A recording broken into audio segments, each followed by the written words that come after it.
Si retired Brigadier General Jerry Zamudio, may pinadala po siyang mga information na parang sa tingin niya, warrant sa Senate inquiry.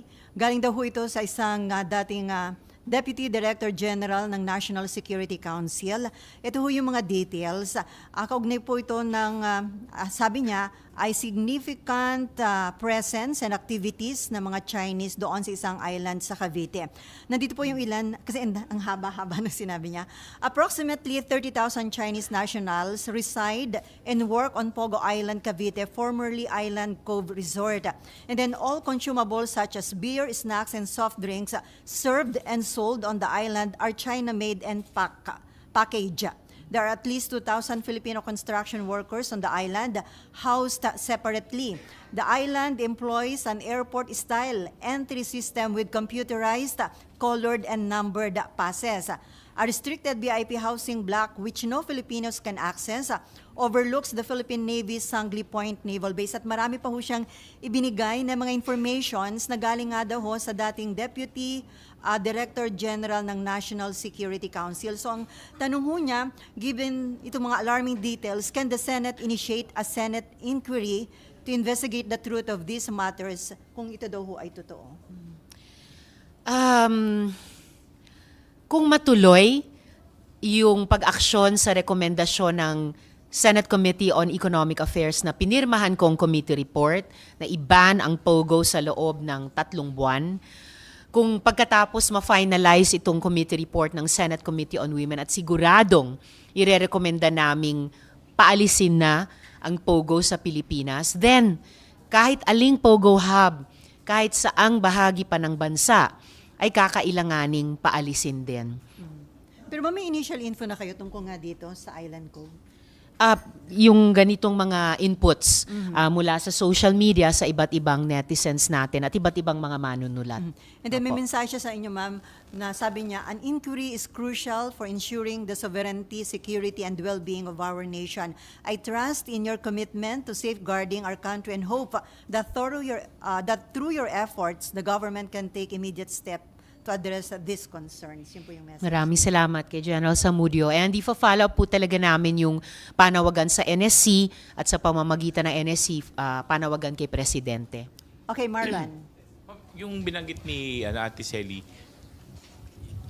di ba mas interesting yun kasi yung Island Cove, malapit na malapit talaga siya sa naval base natin sa Sangley Point. Yeah. And actually, even before that, may mga ganong concern na yung pagtatayo ng POGOs doon, baka parang smoke screen lang siya to surveil yung naval base natin sa Cavite.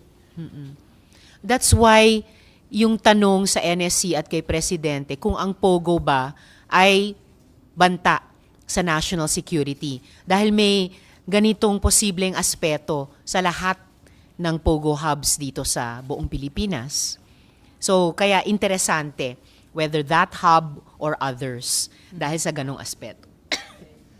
Kung ano lang po yung pwede nyong ma-share, Senator, kasi yung binabanggit nyo na national security threat, can you mention even a few instances or issues discussed during the executive session na pwedeng hindi i-share sa public? Bakit yun nasabing national security threat na yung POGO?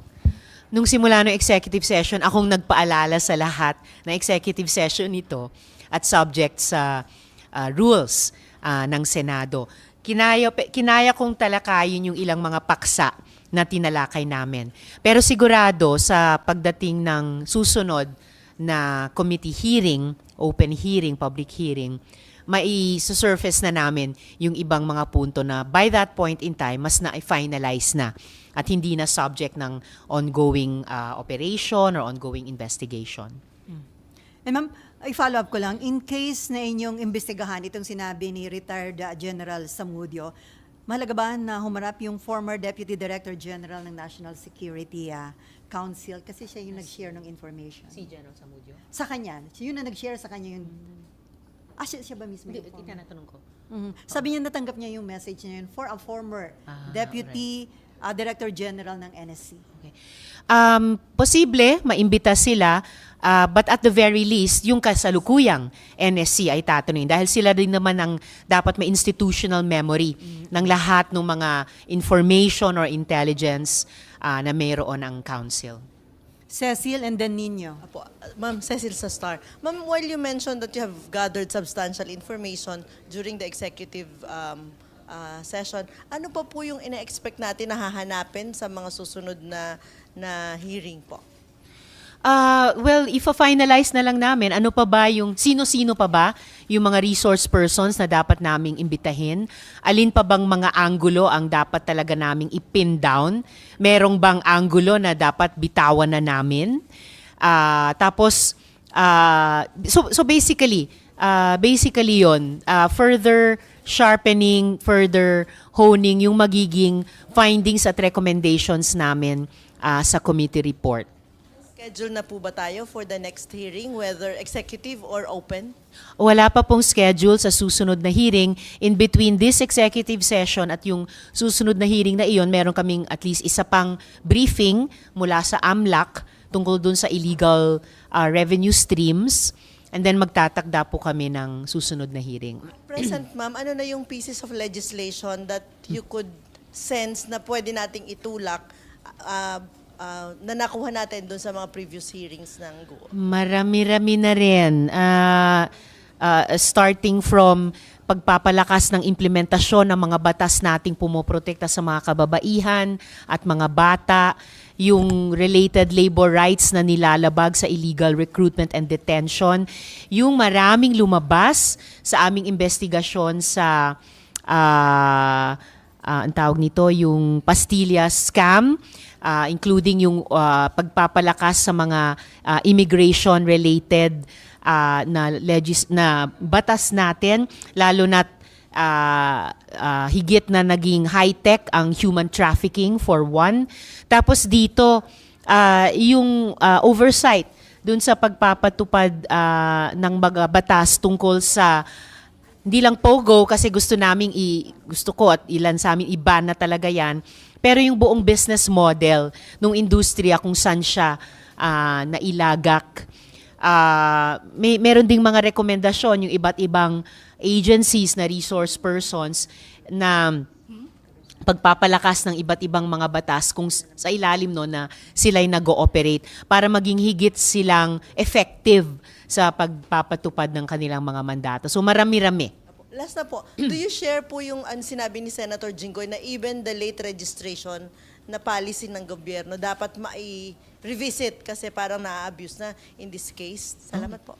Pwede siyang i-improve kasi marami naman tayong mga kababayan na nalilate register talaga sa valid naman na mga kadahilanan. Marami po tayong mga kababayan na nalilate register, nagle-late register na wala naman silang balak gamitin yung registration of live birth nila para sa mga krimen. Lalong wala silang balak gamitin yung kanilang na-late register na live birth nila para labagin yung pambansang interes ng Pilipinas. Nagkaroon lang sila ng valid reason na nahuli. So, siguro tulad nung may bago kaming naipasang batas, di ba, yung Automatic Birth Rectification Act, ay baka pwede ring pag-aralan namin paano i-improve yung ating late registration system para hindi makasangkapan ng mga may masasamang balak tulad mukha dito sa aming kasalukuyang investigasyon, pero para din mas mabuting mapaglingkuran yung mga legally naman, legit naman, naghahabol lang talaga ng late registration of live birth. At makatotohanan at hindi contradictory yung mga impormasyong ibibigay nila para makuha yung registration na yon. Nino, JB, Nympha, and then Mark. Ma'am, tanong lang po, no? Doon sa executive session, establish naman yung national security threat, di po ba? Sa tingin ko na establish na threat ang POGO sa national security. At kaya hinihiling ko na si Presidente at sa pamamagitan ng NSC ay pag-usapan na ito. Ang maraming impormasyong ibinibigay sa kanila over the past several years ng iba't ibang executive agency. Siguro napapanahon na na pumosisyon sila bilang NSC at bilang ang presidente. Ma'am, na-establish din po ba kung gaano kalaki yung sakot ng national threat na yun o anong level na dun sa executive session? Yun ang iniimbestiga pa.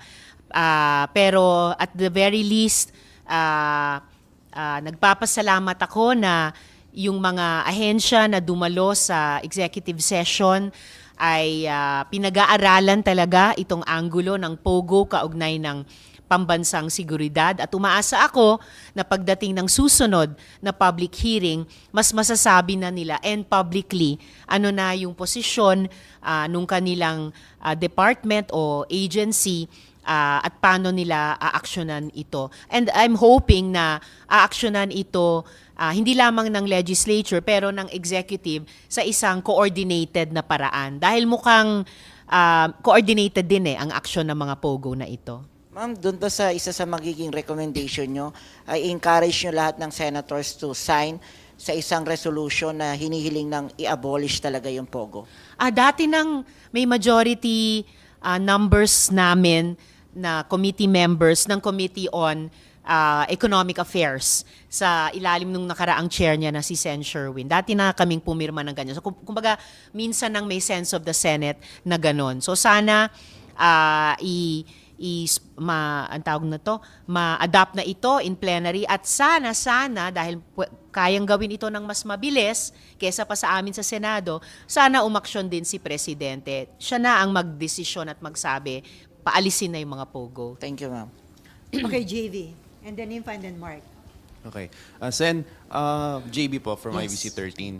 Kung si Senator Jinggoy naman doon yung tatanungin, sabi niya kasi kahapon, he's not totally in favor of banning POGO kasi kung pwede yung mga illegal lang talaga mapapatunayan, tapos kung pwede, more than 50% na magtatrabaho ay Filipino. Tsaka it create more jobs din daw po. So would you more jobs daw. So would you consider this o talagang total ban po tayo? Total ban pa rin, with all due respect sa SP Pro Temp. Kasi dati nang pangako yung maraming trabaho sa mga Pilipino. Konti lang at mas marami pa nga sa naging empleyadong Pilipino ay naging biktima. Di namang empleyadong enjoying their full rights as working people. Ano pa yung isa? Kahit yung mga legal na POGO, yung nabigyan dati ng PAGCOR ng lisensya, more than 200, kalaunan 190 plus ba yon na sinuspinde din ng PAGCOR. Tapos di rin nila masiguro na lahat ay sumunod. Kasi baka at mukha yung iba, tulad nitong dating Hongsheng na naging Zunyuan na lang, ay nagpatuloy pa rin sa operation. Nagkunwari pa ang Zunyuan na may provisional license sila na pinasinungalingan ng PAGCOR mismo. So mukhang kahit yung nagsisimulang legit or legal na POGO or POGO na may lisensya nung una, nagmo-morph din nagmo-mutate na nagiging illegal. Tapos dumadako talaga sa human trafficking and crypto scamming at nitong huli, lumalabas sa aming investigasyon, dumadako din sa money laundering at naitatanong pa yung anggulo ng pambansang seguridad. Okay, Nympha. Thank you. Afternoon, ma'am. Ma'am, only if you can confirm this publicly po, na-confirm ba, ma'am, sa executive session kung meron ng surveillance and hacking activities dun sa POGO sa Bamban? Patuloy pang inaalam po iyon. So, bahagi yan ng kabuoang tanong na ang POGO ba ay national security threat, kaya sana ay posisyonan na ng NSC at aksyonan na ni Presidente. And then, ma'am, sabi niyo kanina, napatibay dun sa executive session na may national security concern yung presence ng POGO. Nakuha niyo po ba yung commitment ng NSC that they'll bring it up with the President? Para sa akin, tumibay ang basehan na i-raise yung serious concern na yan ng POGO bilang national security threat. Hindi ako magsasalita para sa NSC doon sa executive session, pero loud and clear yung panawagan silang mag-convene, pag-usapan nito at sana kalaunan aksyonan ni Presidente. So, umaasa ako, sana ay maisagawa nila ito. And ma'am, kung ongoing pa yung investigation dun sa hacking and surveillance, ano pa po yung ibang possible basis dun sa yung possibility na ito yung sinasabi nyo nga na national security concern na yung POGO presence? Well, yung kung may connection ba yung mga personahe na kasama ni Mayor Alice Guo sa kanyang pamilya o sa kanyang yung sa Zunyuan mismo, may link ba sila sa mga state actors doon sa China? Yung kanila bang POGO operations ay nagiging cover para sa paglabag sa ating mga batas? Ito man ay tungkol sa money laundering o iba pa. So yan po yung ilan sa mga anggulo sa tingin ko kung bakit buhay na buhay yung tanong ng POGO at national security. And isa na lang ma'am, ano yung nakikita ninyong senaryo kung hindi ipatitigil ang POGO ASAP? Eh di magpapatuloy lang ito. Itong lahat ng mga masasamang phenomenon, itong lahat ng mga krimen, iniimbestiga na namin ng 4 na taon. Ibig sabihin, more than 4 years nangyayari ito. More than 4 years sinasagawa yung mga krimeng ito. More than 4 years. Of course, mula pa nung panahon ni Duterte na nilalabag ang karapatan ng ating mga mamamayan, lalo na yung mga vulnerableng sektor. So, ano pa bang hinihintay natin? Gusto pa ba natin na magpatuloy ito? Bakit?